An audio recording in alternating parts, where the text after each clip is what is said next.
Bow,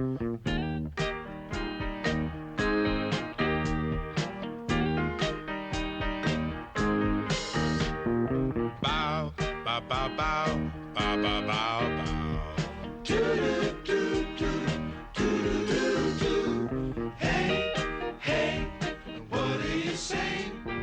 Looks like it's gone. Hello and welcome to SlyCast. This is a fan-made podcast that looks at the career of Sylvester Stallone, and what we're going to be doing is we're going to be doing a celebration and analysis of his entire career from his earliest days all the way right up until 2014 and beyond. I am Craig Cohen, and I have with me today Jeff Ferry.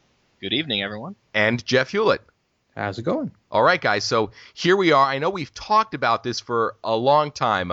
We all participate over on the Facebook group for the ACPN, which is the Adventure Club Podcast Network, which is an excellent network that has a ton of podcasts that you'll enjoy. I do Camel Clutch Cinema with Guy Hutchinson, where we talk about movies that star wrestlers or have wrestling in them. Jeff and Jeff have both been guests on the Flux Capacicast, the only Back to the Future podcast in the world. And Guy Hutchinson does about 31 other podcasts. Most Yes. of the people listening probably do a podcast with him. Yes, Yes. the hardest working man in podcasting, and he really is involved in some great shows. So we were having a discussion on there. I believe that's where it started. It was a long thread on the ACPN Facebook page, and feel free to go over there and like that page and interact with us after you listen to this episode if you haven't already. And we were basically all sharing our shared love of Sylvester Stallone. And we thought it would be really fun to sort of sit down and just, based on our experiences to date, look back at his career and, see what movies we've seen, what movies we've missed. This by no means is going to be a huge dissection of his career in terms of movie analysis and stuff like that. But what we're going to do is we're going to highlight his career. We'll definitely mention everything he's done. And then we're going to go through and give everybody sort of a primer. This is Sylvester Stallone 101. So before we really get into his early career, I wanted to sort of talk with you guys about what your sort of earliest Stallone memories are. Jeff Ferry, I'll start with you. What's your early Sylvester Stallone experience like? I would say my Stallone experience, it was a lot of VHS mid-80s Stallone. And, of course, with, Rocky 1 and 2 thrown in there. That's a lot of, Cobra, your Nighthawks, that type of stuff. And being back in the 80s, you had what you had on tape. So if you had Nighthawks on tape, you might watch it 30 or 40 times. Yes. Or if you got HBO, you might see Over the Top 50 times. Yeah. Mm-hmm. And just be amazed that there's actually a movie about arm wrestling. Yes. What about you, Jeff Hewlett? Well, thinking back on it, I think I was around before the dawn of VHS or home VHS. So my first experience with seeing a Stallone movie that I can remember was watching Rocky, the first one, on television with my grandparents. I want to say around, 1980-ish, somewhere around there. But the first movie that I saw in a theater that I can remember was Rocky 3. So strangely enough, that led to an odd viewing order. So I saw Rocky 3 before I saw Rocky 2. Yeah. Because there was really no way for me to see Rocky 2 at the time. So I saw 3 in the theater and then saw 2 afterwards. So very strange way of doing things. And I think after that, it was kind of the HBO era came around and I started seeing some other things. And come to the mid to late 80s, that was when I really picked up on my Stallone viewing. Cobra, of course, Over the Top, and Lock Up, some of my favorites. Lock Up. Craig and I watched Lock Up together not long ago. Really, really great stuff. So that's kind of where I cut my teeth on Stallone. It was Rocky really brought me to him. Yeah, I think my entryway was definitely very similar to yours, Jeff. Rocky 3 was probably my gateway. I think, just based on who Rocky 3 was really marketed for. It was going straight for the kids. You had between Mr. T and Hulk Hogan and just, removing Rocky even further from reality was, I think, really what got a lot of the younger kids on board. And then beyond that, I remember really responding to First Blood and, Rambo First Blood Part 2. And for the longest time, those were movies that I would watch on TV, as painful as it was to watch, because, it was a gorgeous 2:3:5:1 aspect ratio, super widescreen film that was kind of squashed for TV. Mm-hmm. So I still remember, edited. I still remember getting the DVD when it came out and just being like in awe of how, beautiful that film looked. But yeah, besides that, that was pretty much my entryway, and I think we can all agree that Cobra was a very important film for all of us. Huge. Cobra is like a surreal movie when you're like 10 or 11 years old. Oh, it's amazing. Yeah. I know that that a lot of people, including us, cannot wait until we get to the Cobra episode. Dying for it. But before that, we're going to sort of focus on Stallone's early years. He was born as Michael Sylvester Gardenzio Stallone in New York City in 1946. Lived in New York and then later on moved to Philadelphia. And he had kind of an interesting pre-Hollywood career. He got a scholarship to the American College of Switzerland, where he acted as a girls' athletic coach. And in his spare time, he starred in a school production of Arthur Miller's Death of a Salesman, which sort of, gave him the acting bug. And he returned to New York City in 1969 to chase his dream, which is sort of where we're going to pick up things today. So basically, from that point, he did some really, really small work. There was a movie called No Place to Hide in 1970 that was sort of about a politically motivated group of students who planned bombings of companies who do business with dictators in middle American countries. This is a film I know very little about. It was recut after Rocky, after he was successful, and called Rebel. And it doesn't have the greatest rating on IMDb. I'm not sure if either one of you have too much knowledge of this film. Can't say that I do. Yeah, I know of it, and if you read the write-up about it, it sounds interesting until you find the trailer online. And then it's not as interesting. It's an obvious, very low-budget film. Yeah, that's the thing about these early, these early Stallone films, and I know when we get a couple years removed from what we're talking about right now, we're gonna sort of get an indicator of where Stallone was going. But that same year in 1970, he did The Party at Kitty and Studs, which is another movie.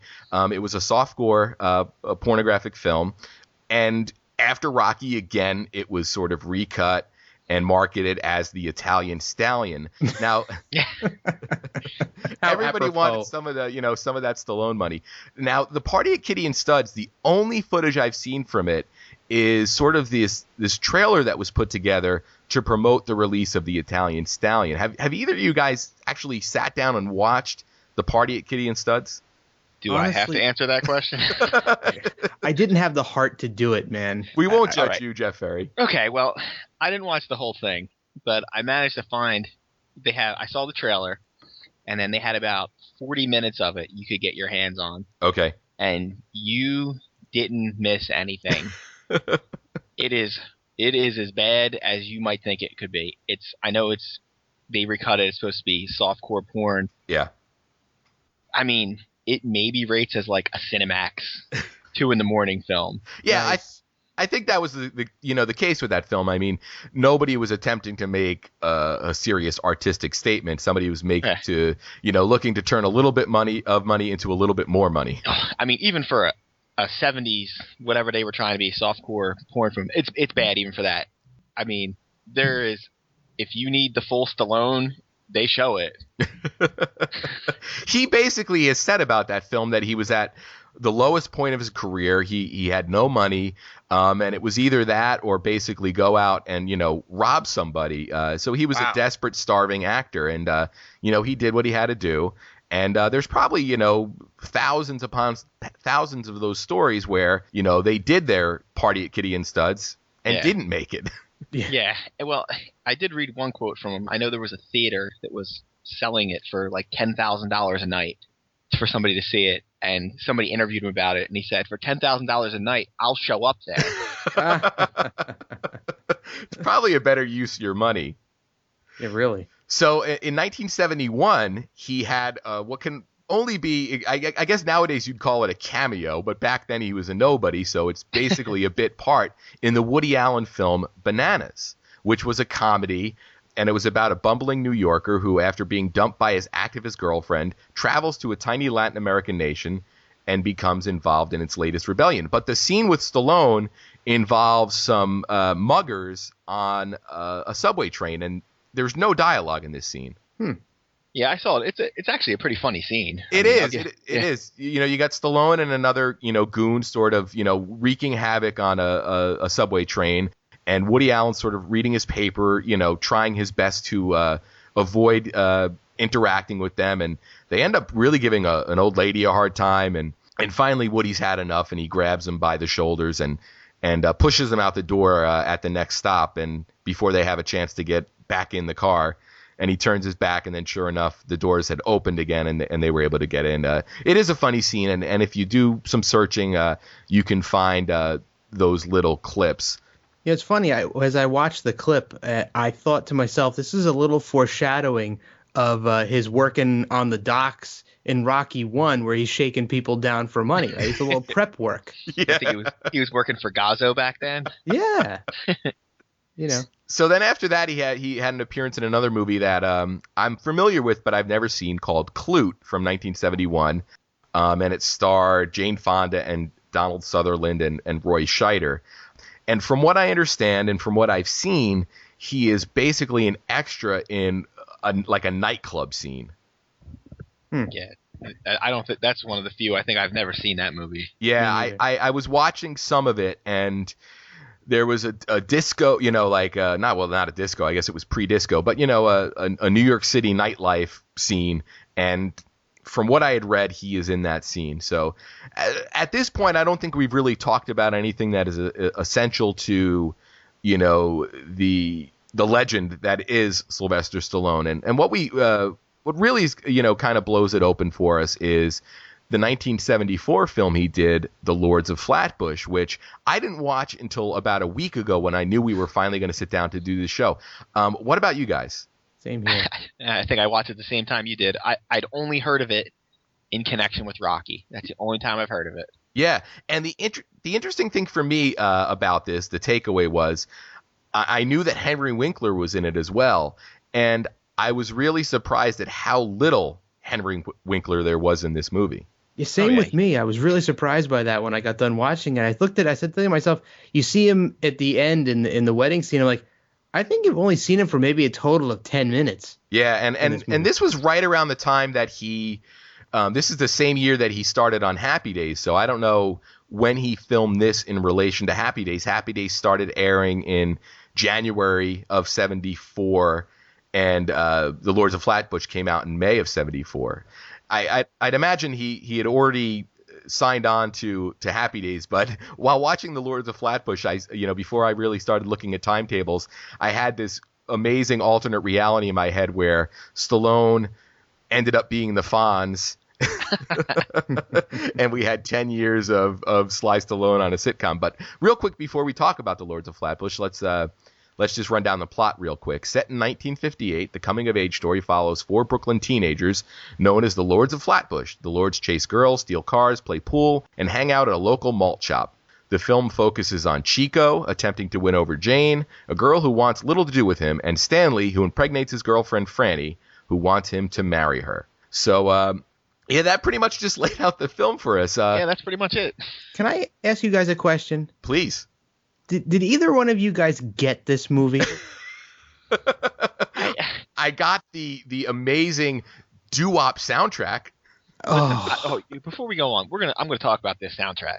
Okay. Yeah. Oh, please do. I've got some things to say too. I want to find out who did the sound mixing.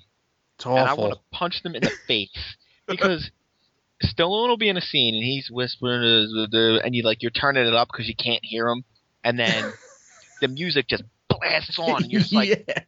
and it's for like 2 minutes. Yeah.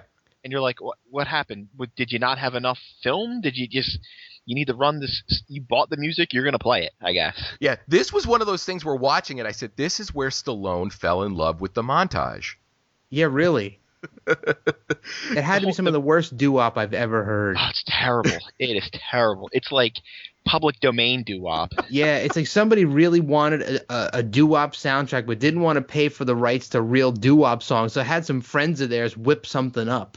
It was rough. Yeah. Now, how about the Lords themselves? Did they seem like the least imposing gang? You basically had two members, Chico and Stanley, who looked like they could really throw down. And then you basically had Butchie, who was Henry Winkler, and then Wimpy. I mean, Yeah, Wimpy. The other guy was Yeah, Wimpy. really. I had to look his name up because I'm like, did they ever say his name? No, Like, I mean, at this point, they had to be the least imposing gang ever. Well, you know, the only gang I can put in their category is the Sweat Hogs. Okay. nice. That's how intimidating they were. Well, I think Stallone, the scene where he's yoking the guy up over the pool table, that he was pretty imposing at the time, but the other guys just didn't seem to have anything behind them. Yeah. You know, I didn't think if I was walking down the street and I saw them coming at me, I wouldn't cross the street to get away from them. I just walk right through them. Yeah, I mean, Stallone by himself a couple times in the movie, in the pool hall, when he's in the jewelry store, Yep. when it's just him and the guy. Like, him by himself was imposing, but, like, his 3 clowns that he had with him, they weren't. I mean, like... Yeah, no. You know, I gotta say, Stallone really did that role well. As far as, I mean, the movie wasn't a great film by any stretch, but as I finished watching the movie, I thought to myself, you know, like, Stallone did a decent job selling that character. I felt it was kind of believable. Yeah, and I got to say, watching this, I can't imagine that had Rocky not happened, that he would have eventually sort of found his way. He you know, he might not have had the superstar career that he had, but, you know, it's funny that he sort of has this reputation, you know, where a lot of people laugh him and his talents off, but in The Lords of Flatbush, he delivers a good performance. Definitely. He's so good in it. By about 3/4 of the way through the film, I could care less what's happening with Chico. Yeah. Yeah, That guy stinks. Like, he absolutely does. He probably has the more interesting storyline, Yeah. and I don't care. Anything that goes, him and the girl are worthless. They are just like 2 cardboard cutouts the whole time. Really? And did you notice that was it me or was it Chico's storyline never really resolved? No, not No. really. I mean, he never really gets the girl. Mm-mm. I mean, you have guess Sly telling him off near the end, but that's about it. Like, you don't know if he turned over a new leaf because Sly gave him a talking to or what. You don't have no idea. Yeah, or was the resolution the fight that they had? Yeah. And then the worst car hit I've ever seen in my life when Henry Winkler gets sort of hit by a car. Yeah. The only Chico scene I really enjoyed was when him and Jane went to the drive-in. Oh, that was a good one. My favorite Chico scene had to be the one where he has her in the park at night and he's trying to do his thing and she's like, "Oh, Chico, you made a mess." Oh, yeah. So I guess let's get to the real meat of the movie, which is the Stanley and Franny storyline, which is Stallone and Maria Smith. And basically what happens is at the beach at night, Stanley and Franny have sex and she ends up being late. And then the rest of the movie sort of deals with him doing the right thing and I guess marrying her. Mm-hmm, mm-hmm. Yeah, because you're led to believe most of the way through that he's basically a creep. Like, he's a pretty, like, low-life character most of the way through. Yeah, it's funny, you know, you have this, you know, the whole, you know, Franny sort of idea that they're going to get married and buy a duplex that the mother can live in with them, and they're going to, you know, have 2 kids and, you know, watch, you know, I think they talk about watching a certain TV show, but it really didn't seem like he was the type of guy that you'd want to do that with. But, Yeah, I mean... and the resolution to the movie, oh, sorry, Jeff, but the resolution to the movie with them getting married didn't really feel like a resolution to me because they didn't seem happy at all. So why would you root for them to get married? It was a weird resolution because, like, he comes around a little bit because he basically finds out that, you know, a spoiler alert for this 40-year-old movie, that she's not pregnant. And he tells Chico, well, I think I'm going to marry her anyway. Right. So you're like, oh, he's kind of a stand-up guy. And not 10 minutes later, he's like, runs off for the fight. He's like, you don't tell me what to do. I do what I want. Takes off. Yeah. So there's what I would consider a standout scene in this movie, and I know that I talked this over with Jeff Hewlett off air before we sat down to record this, but it's the scene where Stanley goes to the jewelry store to buy a ring that Franny has already picked out. What'd you guys think Yeah. of this scene? Loved it. Loved it. That scene is better than the movie. That scene's too good for the movie that it's in. I totally agree. I was watching it and it made me feel really awkward while the girls were in the store. And it's like, for a movie to actually make me feel something, it has to have some quality to it. So I'm thinking, like, wow, this is really awkward. And then when the girls are dismissed and leave, the scene between Stanley and the jewelry salesman was really over the top. Yeah, so basically what had happened is the jewelry store guy he'd pretty much shown her a ring that was out of their price range. It was what, a $1,600 ring? $1,600 and a $1,600. carat and a half ring. Yeah, in 1958. That's a lot of money in 1958. So A lot of money now. Nah, not now. You get credit cards now. So Stallone free. basically dismisses the women, and he basically tells this guy, don't you ever show her a ring that expensive again. He's gonna put it on his tombstone. Yeah. What's the line, Jeff Hewlett? He's like, here lies the guy's name. I showed Franny a $1,600 ring. Yeah. Now, the interesting thing about this is Stallone was credited with additional dialogue on The Lords of Flatbush, and you can't help but think that a lot of these scenes were scenes that Stallone had sat down and sort of done a polish on. Which makes me wonder, is that why everybody else in the film is so wooden and seems like they're reading off cue cards, and his seems way more natural? Like, Definitely. Yeah. And the other takeaway from The Lords of Flatbush that I think is important from a historical perspective is at the wedding scene at the end of the movie, you have an appearance, a non-speaking appearance from Armand Assante, who big fans of Stallone will remember as the villain from Judge Dredd. yeah, Wow. this is the best Stallone Armand Assante movie. Well, now I can't wait to talk about Judge Dredd. You got to wait a little while for that one. Yeah. So let's sort of wrap up Lords of Flatbush real quick and sort of, give our final take on it. And, as three Stallone fans who hadn't really seen it until about a week ago, I'm not sure what that really says about why you should see the movie. But do you guys think that this is a movie that, a Stallone fan who hasn't seen any Stallone films, that this should be one of the ones that they seek out? If you sat through, like, if you're a very casual Stallone fan, you've seen Rocky and Rambo and like one or two others, I would say stay away from it. But if you've knocked out 20 Stallone movies and you're sitting around waiting for Expendables 3 to come out, Yeah. I think it's worth seeing then, because it's not a cameo. He's one of the stars, and he's really good in it. Yeah. And this is one of two real starring roles he has pre-Rocky. Yeah. Yeah. What about you, Jeff Hewlett? Well, since it's available for free on YouTube, I don't think anybody who considers himself a Stallone fan can excuse themselves from seeing it with any good reason, really. So I think I could best describe it as a really depressed. It's like a version of Grease that was created by someone who was a manic depressive.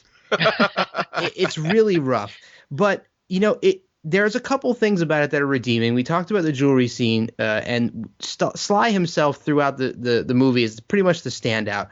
You get to see him raising pigeons. I mean, you could tell he's a feeling guy. He really sells that well. You get to hear him singing the bass part of a doo-wop song in the diner. Like they're like, this is the predecessor to rap battles. He's in there with his three other buddies, and they're improvising a doo-wop song, which is pretty cool. And for a movie that I think wants to be more grandiose than it is, it's definitely worth watching one time. I mean, when I got to the end of the movie, you go through the wedding scene, and I'm wondering to myself, what exactly did I just watch? And then you launch into this photo montage that's looking back at parts of the movie, and you're thinking to yourself, you're watching, and there's freeze frames of them like walking down the street together and hijacking a car together, and I'm thinking to myself, was I supposed to be endeared to these characters in some way during this movie that this photo montage is making me reflect warmly on? But since it's free, I don't think there's much of an excuse not to watch it if you're a fan of Stallone, because there is some really good stuff by him in this movie if you can excuse the rest. Yeah, I think this is a movie that you definitely have to be in the mood and ready for. You know, get some grease, throw it in your hair, slick it back. You know, maybe make a chocolate malted and wait for the jewelry store scene. But I doubt I'll watch this movie again, but I'm glad that I finally got around to watching it. So we're going to switch to basically now 1975, which is probably pre-Rocky one of the most important years of his career, just based on the amount of work he did. He worked on the TV show Police Story on an episode that aired in September called The Cutting Edge, and he played a character named Elmore Rocky Caddo. So I haven't seen the episode. I'm not sure that Police Story is that easy to find. And then after that, I'm not sure if either one of you guys have seen Police Story, and if you have, please chime in. I couldn't find that one. Yeah. No, me neither. And then after that, he did an episode of Kojak, which aired a couple of days later, September 21st, 1975. He did the episode My Brother, My Enemy, where he played a character named Detective Rick Daley. So it had to be a sort of good week in the Stallone household for 2 TV appearances from Sly. And unfortunately, I've seen some Kojak, but I've never seen the season 3 episode, My Brother, My Enemy. I watched it, but it was in Spanish. Oh, really? Oh. So what was your takeaway from it? Could you sort of follow what was going on? I read the synopsis of it, and I could kind of tell what was going on. And there's a scene, the only scene that I would like to see, there's a scene at the end on the roof for like 2 minutes with just like him and Telly Savalas going back and forth. Oh, yeah, and doing some acting? And like Telly Savalas, he's like a cop who like shot somebody. He's like, he's a cop, takes things too far. You've never seen that before in the show. Yeah. And like he accidentally shoots a kid or something. Okay. And Telly Savalas looks like he's just reading the riot act, and Stallone's flipping out. He's crazy, screaming and yelling. So like, if I could find, I only need to see like that last 2 minutes. Yeah. Preferably in English this time. Kojak has to be available somewhere. Oh yeah. I'm not sure if it's streaming anywhere, but I'm sure it's definitely out there if that was a sort of a the rabbit hole that we wanted to go down. And it looks like Jeff Ferry was willing to take that trip, so that's pretty cool. So now that brings us to Stallone's work with Roger Corman, and much like his TV appearances were within the same week, we had 2 films that came out in the same month, April 1975. So first we're going to talk real quick, and this was one I had completely forgotten about until I sat down and started doing my prep work immediately prior to hitting record on this episode, and that was the film Capone, which also starred Ben Gazzara as, I believe, Capone, and Stallone as his enforcer, Frank Nitti. Now, Jeff Ferry, you said you have vague memories of this movie, but do not remember Stallone at all. I have the very vaguest memories of it. We must have had it on some VHS, that we probably taped off TV or something. I know I've seen it because I remember seeing Ben Gazzara as Capone. Yeah. But, like, I was probably very young because in my house, I was allowed to watch whatever I wanted. So, which is a whole other thing. But, like, I know I've seen it. And, like, I just cannot conjure up him in that movie at all. And even I watched the trailer before we came on here. Yeah. And the trailer's like 3 minutes. He's not even in it. Yeah. What about you, Jeff Hewlett? I can't say that I've seen it. I remember seeing it. I'm not sure. Possible because of the HBO era that I lived in when I was younger. It may have been on at some point, and my mother had watched it, but I don't recall. Yeah.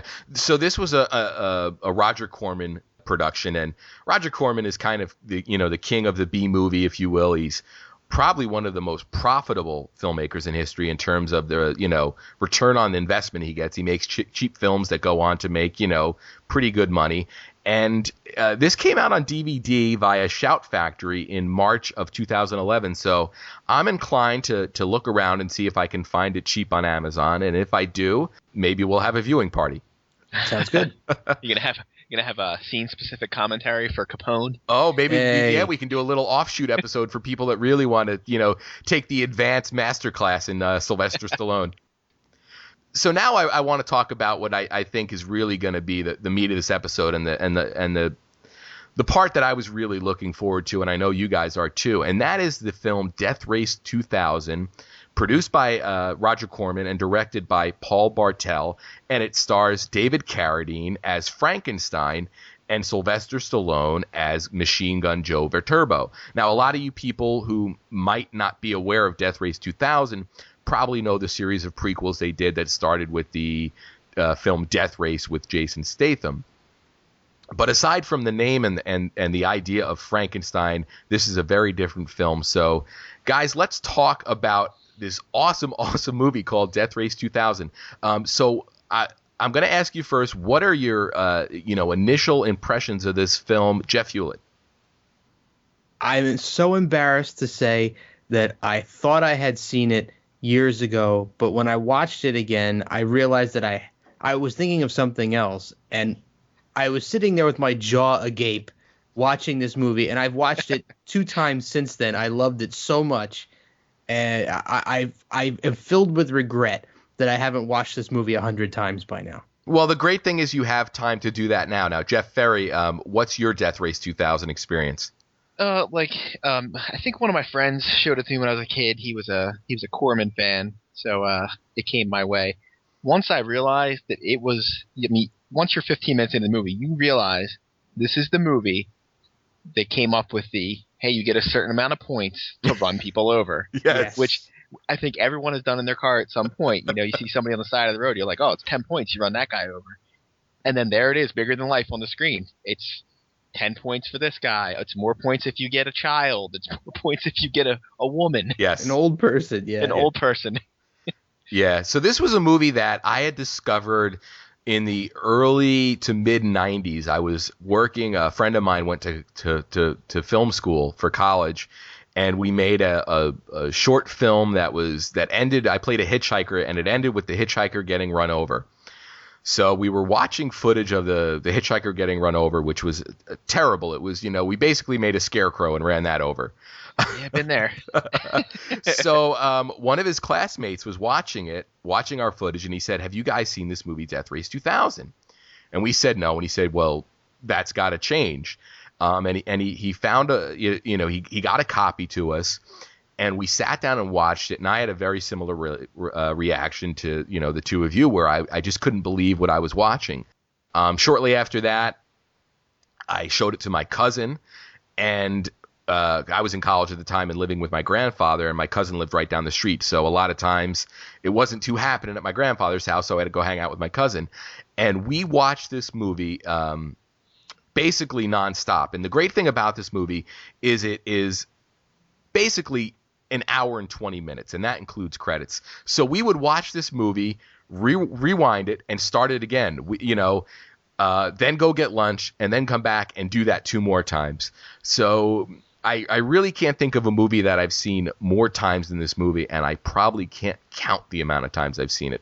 But before we really get into it, let me give a quick rundown for those who haven't seen it yet. And as we have this entire episode, this will get kind of spoiler-centric. So if you'd like, pause it, go watch the movie, and then come back and have a great listen, or let us spoil the movie for you, and you're going to enjoy it anyway. But basically, the film takes place in a dystopian American society in the year 2000, where the murderous transcontinental road race has become a form of national entertainment.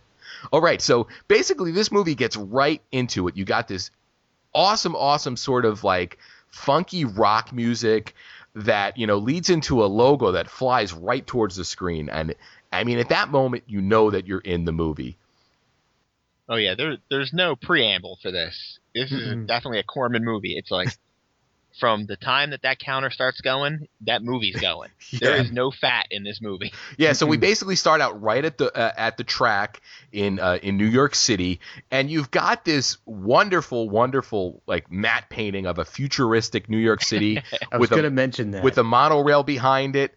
So the funniest thing about that is you've got this wildly futuristic city, and throughout the movie, you sort of got these, it looks like they went out of their way to find futuristic looking, architecture.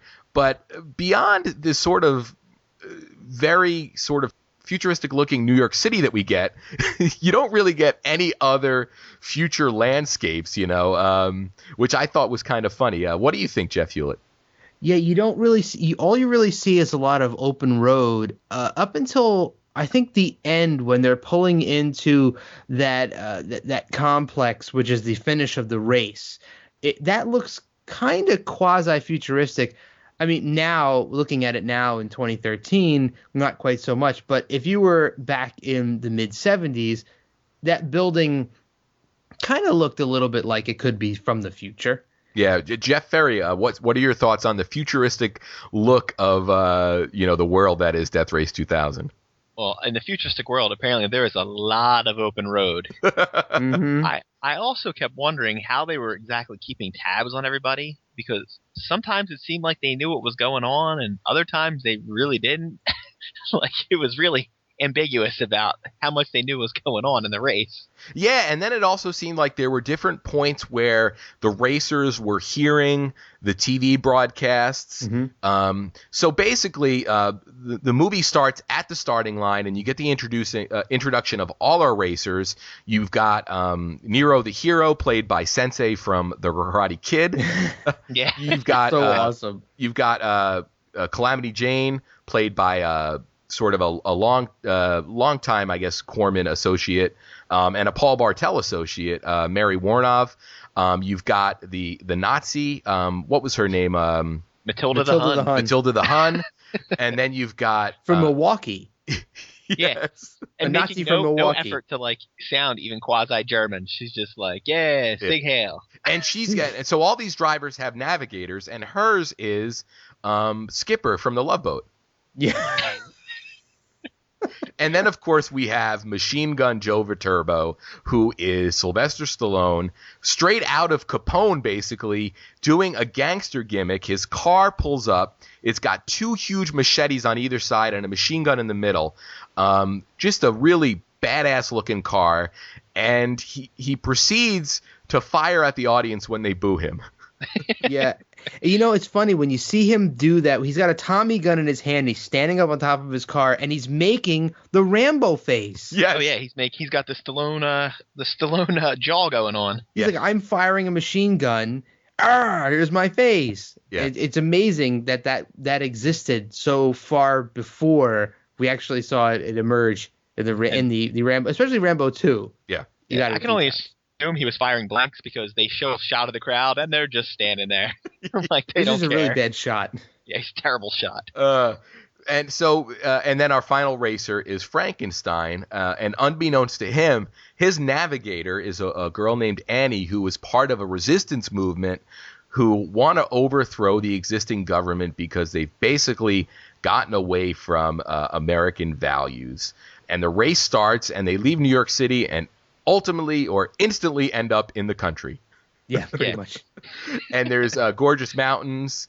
And at that point, we just know that it is a race. And then we have the first kill, which I believe Stallone gets. Yeah, he gets the first kill. Mm-hmm. Yeah. And it's a road worker. He gets the guy's operating a jackhammer, and he gets him from behind.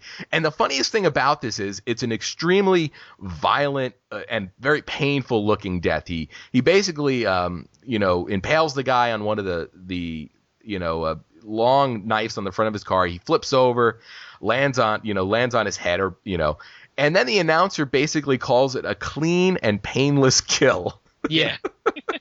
Over a shot of the guy laying dead on the ground. Yes. Yeah.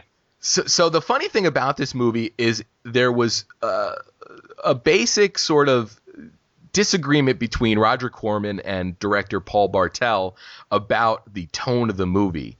And Paul Bartel sort of wanted to go in the direction that Paul Bartel normally went in. He made, films like Eating Raoul. He wanted to sort of do the dark comedy, whereas Corman sort of saw it as more of a high body count, lots of blood movie. So you've got this real sort of uneven tone to the movie where you've got these, these humorous sequences that culminate in pretty gruesome, or for the time, gruesome car deaths. Yeah, because there's at least a handful of times where people are setting other people up to get killed.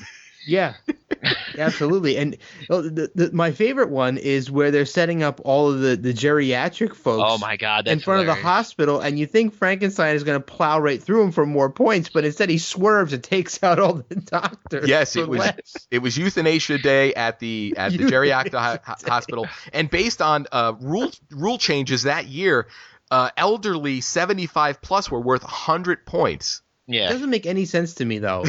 Why they would be worth? You'd think more nimble people would be worth more. I was thinking about this, Jeff, and I was thinking that 75 plus were probably the highest points because they were least likely to be seen out and about.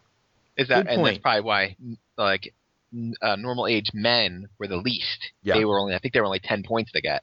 Yeah. That's a good points, guys. Thanks for clearing that up. Mm-hmm. And toddlers under 12 were 70 points. And I just love the fact of the, toddlers under 12 dialogue really. Like, it does beg the question of, like, who in the world would go out that day?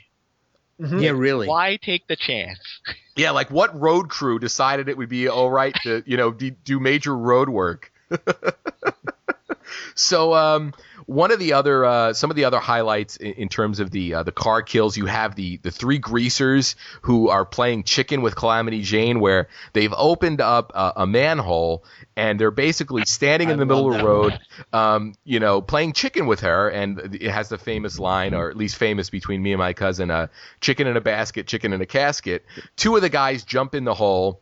The last guy, waits an extra second, and they've already closed the manhole cover. Yeah, but then they open it back up, and then they get killed by Viterbo. Yeah, from the other direction. So, It's great. It's pretty cool. The other funny thing about this movie is, so you have this resistance movement that wants to bring an end to the transcontinental road rape, as the the resistance leader calls it. And the funny thing about this is sort of where the tone kind of shifts back and forth a little bit. And then also the history of Frankenstein. It seems like Annie the Navigator isn't really that bright, because it's basically revealed that Frankenstein has been assembled after race after race. He's armed, limbs have been lost. His face is so disturbing he has to wear a mask. But early on, Andy discovers that it's all a ruse, and that David Carradine as Frankenstein is completely healthy, and it's all sort of just a gimmick, and that basically they use Frankenstein's up and then put a new guy in the suit. The funny thing for me is there's various points in the movie where Annie basically forgets this, and he tells her, "Oh, I don't have any taste buds because I lost them in this race," and she believes him. I know. I couldn't figure that out. Here's what I think. I don't think he doesn't confirm that to her till like the third act, when he flat out says they just bring up new Frankensteins whenever somebody gets killed. Up till then, he keeps telling her, well, that's the Swiss doctors. They do great work. Like, he's like, yeah, I lost that leg in 97. Yeah. I can't smell because of the crash. I lost part of my cranium in, like, the crash in 95. Okay, so it was more like she believed it because she thought that these were just really amazing doctors. Yeah, but come on. How much of a moron do you have to be? The minute you pull the mask off and you see his face is normal, then you start to say, well, okay, the face wasn't affected, but the rest of the stuff is all real. Yeah, like, oh, there are places are, there are places like. Glove. Then they take off, right? They takes off his clothes. You think, okay, there's no marks anywhere where it would look like there was a transplant. You could stop right there with he takes off his clothes, because they get to St. Louis for the first stop. Yes. And they go in there, and it's time for a massage, and for no apparent reason, every woman gets naked. And men. And the men. Everybody gets naked for no reason. To get massages. Yeah. Hey, well, come on. It's massage time. Oh, it's Roger Corman time is what it is. It's like, here's a way I can get all my leads naked in one scene. Yeah. And this leads to a really, really, I don't want to say funny scene because it ends with a woman getting basically punched, but Machine Gun Joe is sort of talking to Annie, and Frankenstein walks in, sees this. He goes over to Joe's navigator, who is awesome. The character's name is Myra, who's sort of a ditz. And she says, you got to get out of here. If Joe sees us talking, he's not going to be happy. And then Frankenstein sort of grabs a piece of fruit and feeds it to her and says, just say I was whispering sweet nothings into your ear. At that point, he leaves. Stallone comes bouncing over and he says, what'd he say? What'd he say? And she goes, he said there was nothing sweet in my ear. And at which point Machine Gun Joe responds by giving her a solid, like, left hook. He's not a great guy. And then basically the other, Stallone really sort of steals this movie for me. And I mean, and that's not to take anything away from, David Carradine's performance, but Stallone was given the meatier role. He's the villain, so he gets to chew the scenery a little bit more. And he's just got some great lines. He goes, one line he says to Myra, he goes, some people may think you're cute. I happen to think you're one very large baked potato. Yeah. He says that, and every time I watch it, I'm just like, what does that mean? I don't understand. Yeah. And then also we have a great fight scene between Machine Gun Joe and Frankenstein. So basically, Annie has gone down to Frankenstein's car for some reason. We're not sure what she's doing. Machine Gun Joe catches her, and he's basically going to choke her out for giving him bad directions. Why Machine Gun Joe would have used her directions over his navigator's directions is another story. But, of course, Frankenstein shows up to save the day. And in a great moment, Frankenstein basically throws Annie under the bus and says, she was fiddling with your car and I stopped her. Of course, Frankenstein doesn't believe it, and we've got a great fight scene where basically Frankenstein just really completely dismantles Machine Gun Joe. Jeff Ferry, what did you think of this fight? It was a very it was like a shorter version of the They Live fight. Like it looks like it's shot in real time, and there's like a lot of time goes between like hits. Like they'll get hit and they'll go to the floor, they'll get up, and I mean. It's fun to you're basically watching Kane from Kung Fu fight Rocky, so that's interesting. Yeah, what about you, Jeff Hewlett? I found it to be a very enjoyable fight scene because you were kind of waiting for it for a while. You knew it was eventually going to come because the rivalry between the two was more of a rivalry from Sly's side, I think, than from Frankenstein. I don't think Frankenstein really cared what the other drivers felt. But when it finally came to be, I think the payoff was really good. It was pretty long for a fight scene. Yeah. And it seemed quite brutal to me. There was a lot of knocking down, getting up, smashing over cars, throwing Sly into the workbench. He's rolling over, and finally culminating in Frankenstein's victory.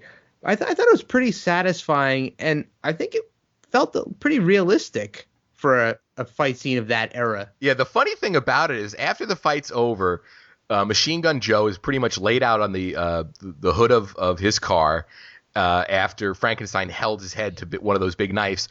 And Machine Gun Joe says, so much for a fair fight. Yeah, really.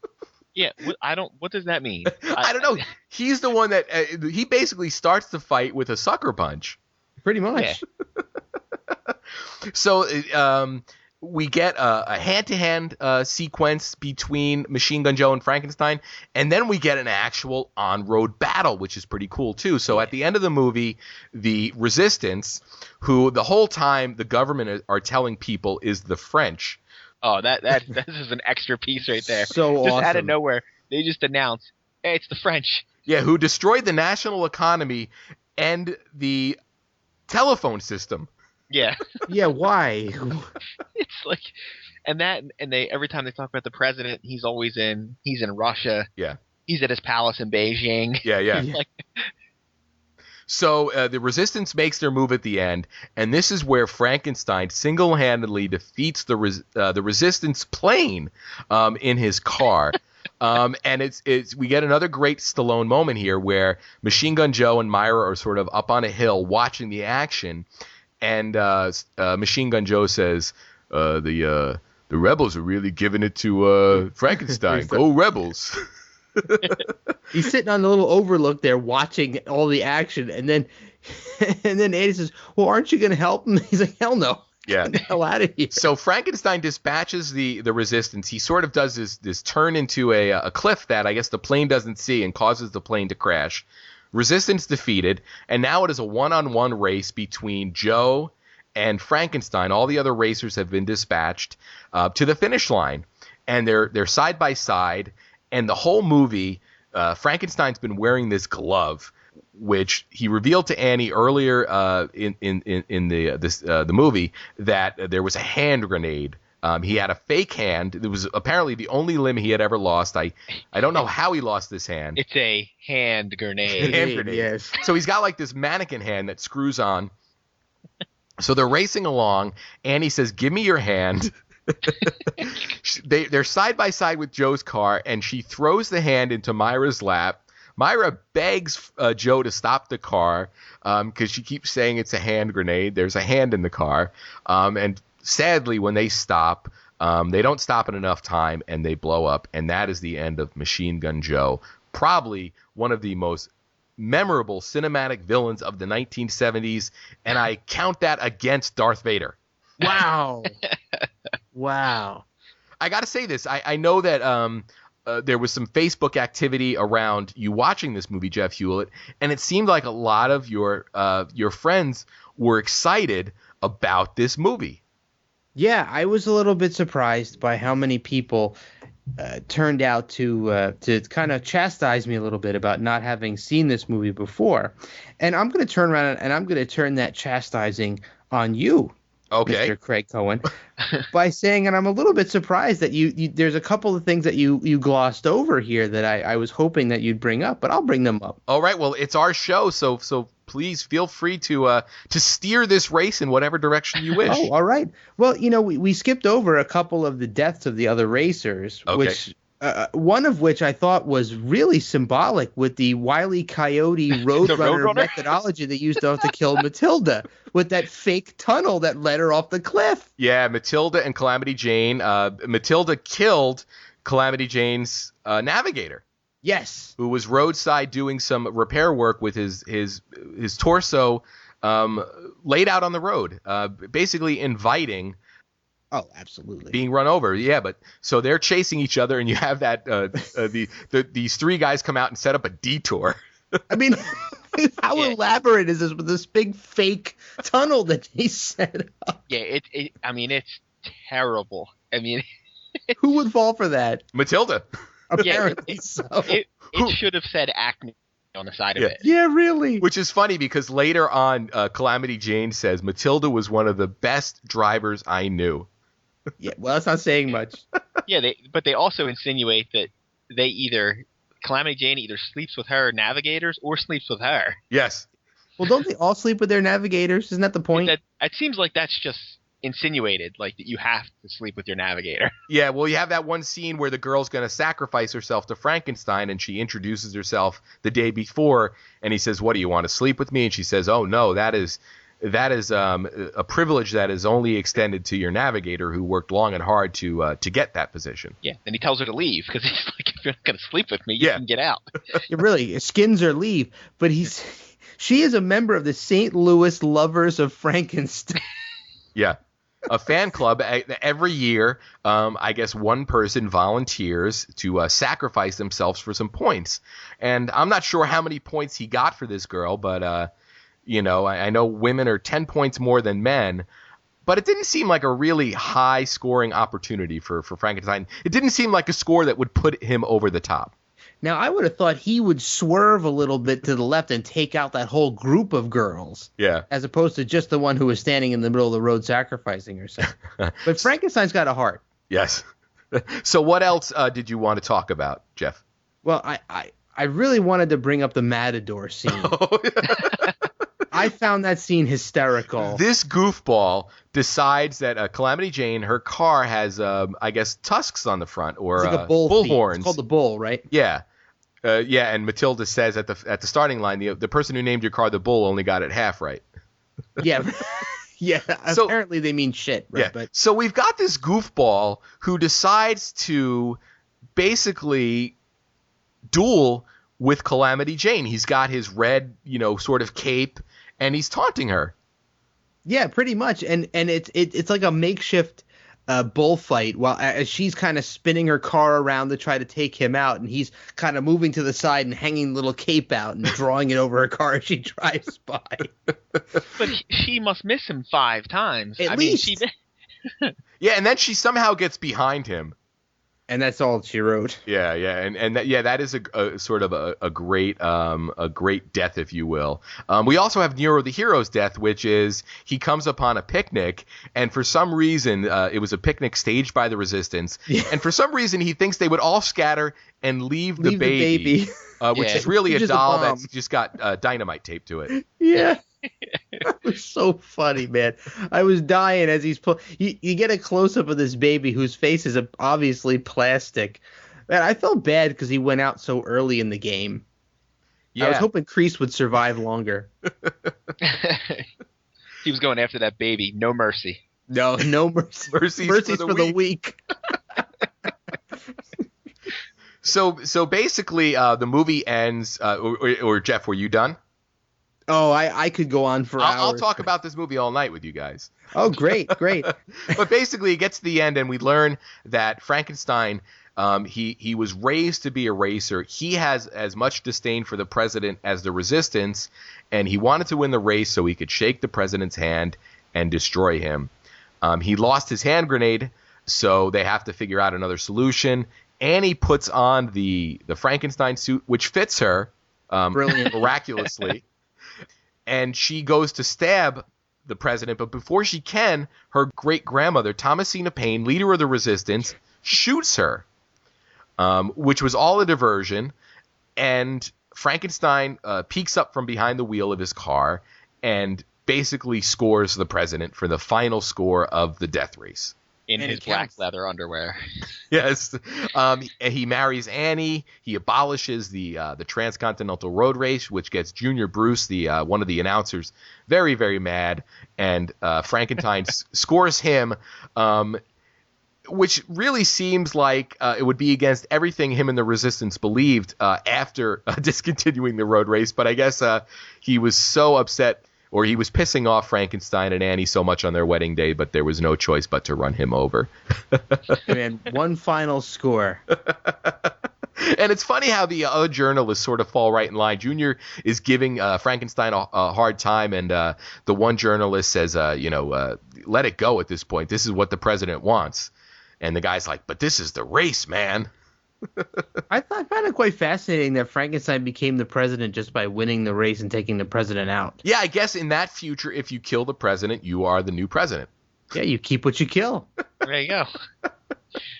So that is Death Race 2000. And in terms of Sylvester Stallone's career, this is really, coupled with Lords of Flatbush, this is really ground zero for his career. And I would say that Death Race 2000 is a movie that a lot of Stallone fans remember him for. Definitely. And Yeah. I think if you haven't seen this movie, you owe it to yourself to seek it out and watch it. I'm going to be an evangelist for this movie from now until the end of time. Yeah. This has rocketed up my Stallone charts. Yeah. So in addition to being available on DVD, you can also watch this if you have Amazon Prime or Netflix. I'm not 100% on Hulu, but it is on two of the major streaming services, so I wouldn't be surprised if it was on Hulu. And if you've got an extra 80 minutes, or if you're adventurous, 160 minutes, sit down and watch this movie once or twice.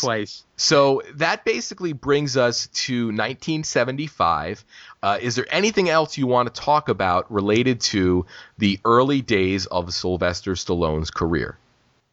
I don't think so. I think we've pretty much covered everything. I mean, we did his minor work from there and hit his 2 major films that you're hoping anyone might have seen. I mean, I would assume your highest percentage is going to be Death Race 2000. Yes.